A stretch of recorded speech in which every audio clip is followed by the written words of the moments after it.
किसी ने बड़े कमाल की बात कही है कि अंत समय में तो सिर्फ फिल्मों में अच्छा होता है, असल जिंदगी में अंत में कुछ भी ठीक नहीं होता।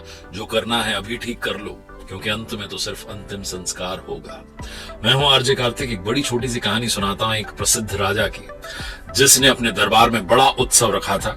वो राजा वृद्ध हो चला था, लेकिन अभी भी सिंहासन पर बैठा हुआ था। और उत्सव में उसने अलग अलग राज्यों के राजाओं को बुलाया था। एक राज्य की सुप्रसिद्ध नर्तकी थी, उसको बुलाया था, और साथ में अपने गुरुजी को बुलाया था।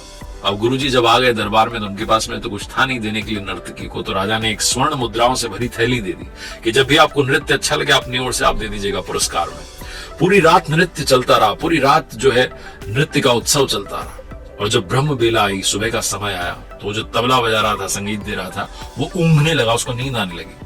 नर्तकी ने धीरे से देखा कि तो ऊँघ रहा है। राजा को पता चल गया, तो राजा जो इसको दंड दे देगा, इसको सजा मिल जाएगी। तो इसलिए नर्तकी ने अपने तबले वाले को जगाने के लिए, आगाह करने के लिए एक दोहा पढ़ा कि घड़ी गई थोड़ी रही, या में पल पल जाए, एक पलक के कारणे यूं ना कलंक लगाए, यूं ना जन्म गवाए। जैसे ही ये बात तबले वाले ने सुनी, वो अलर्ट हो गया, सतर्क हो गया, और शानदार तरीके से बजाने लगा तबला। और जैसे ये बात बाकी लोगों ने वहां पर सुनी, जो राजा का बेटा था, जो युवराज था, वो दौड़ के आया और उसने अपना मुकुट नर्तकी को दे दिया कि मेरी ओर से आपके लिए। तभी जो राजा की बेटी थी, राजकुमारी थी, वो दौड़ के आई और उसने अपना हार जो है नर्तकी को दे दिया कि मेरी ओर से भेंट आपके लिए। तभी गुरुजी अपने आसन से उठे और जाकर के स्वर्ण मुद्राओं की पूरी थैली उसको दे दी कि सब तुम्हारा, मैं चला। जहां राजा ने देखा कि सबको एक दोहा बोलकर के नर्तकी ने लूट लिया है, तो राजा अपने सिंहासन से खड़ा हुआ और कहने लगा कि क्या बदतमीजी चल रही है। एक दोहा बोलकर के तुमने सबको लूट लिया, जिनके पास में जो कुछ सब देते चले जा रहे हैं, क्या चल रहा है। राजा उसको डांटने लगा। तभी राजा के गुरु ने कहा कि बस राजन, इसको कुछ भी मत कहिए।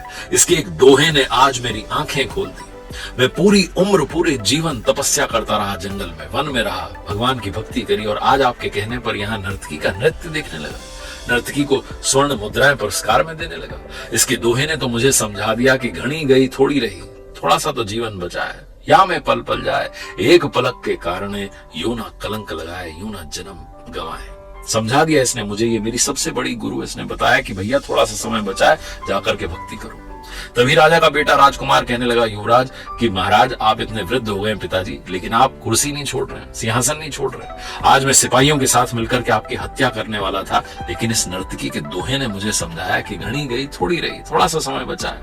आज नहीं तो कल पिताजी तुम्हें कुर्सी सौंप ही देंगे, राजा तुम बन ही जाओगे। क्यों अपने पिता की हत्या का कलंक लेते हो? इसलिए मैंने अपना मुकुट इनको भेंट कर दिया। इन्होंने मुझे जीवन की सबसे बड़ी बात सिखाई। तभी राजा की बेटी बोल पड़ी कि पिताजी, आज मैं महावत के साथ भागने वाली थी शादी करने के लिए, क्योंकि आप मेरा विवाह नहीं करा रहे, मैं विवाह के योग्य हो चुकी हूँ, आपको मेरी जो है चिंता ही नहीं है। लेकिन जहां ये मैंने सुना दोहा, तो मुझे समझ आया कि थोड़ा समय बचा है, आज नहीं तो कल पिताजी मेरा रिश्ता तय करा देंगे। इसलिए मैंने भी विचार त्यागा और अपना हार जाकर के इनको भेंट कर दिया। जब राजा ने ये सब सुना, तो राजा ने बिना देरी के अपने बेटे से कहा कि बेटा, इसी पल से तुम इस राज्य के राजा बनने जा रहे हो। बेटी से कहा कि बेटी, इतने सारे राजकुमार आए हुए हैं, जो तुम्हें पसंद हो उसके गले में वरमाला डाल करके अपना विवाह जो है सुनिश्चित कर दो। और राजा ने कहा मैं भी राजपाट छोड़ करके जंगल में जाऊंगा, तपस्या करूंगा, भगवान की भक्ति करूंगा। राजा का भी जो है मन बदल गया। और जब ये सब होने लगा, तो नर्तकी ने सोचा कि मेरे एक दोहे ने सबके जीवन को पलट दिया, और मैं अभी भी यही कर रही हूं।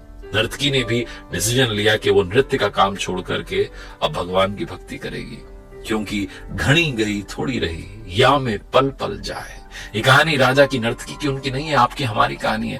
हमारे जीवन में भी समय दौड़ता चला जा रहा है और थोड़ा सा बचा है। इस थोड़े से समय में कुछ ऐसा कीजिए कि कलंक ना लगे, बल्कि आपका उद्धार हो जाए। कुछ अच्छा करके दिखाइए। इसीलिए मैं कहता हूं, कर दिखाओ कुछ ऐसा कि दुनिया करना चाहे आपके लिए।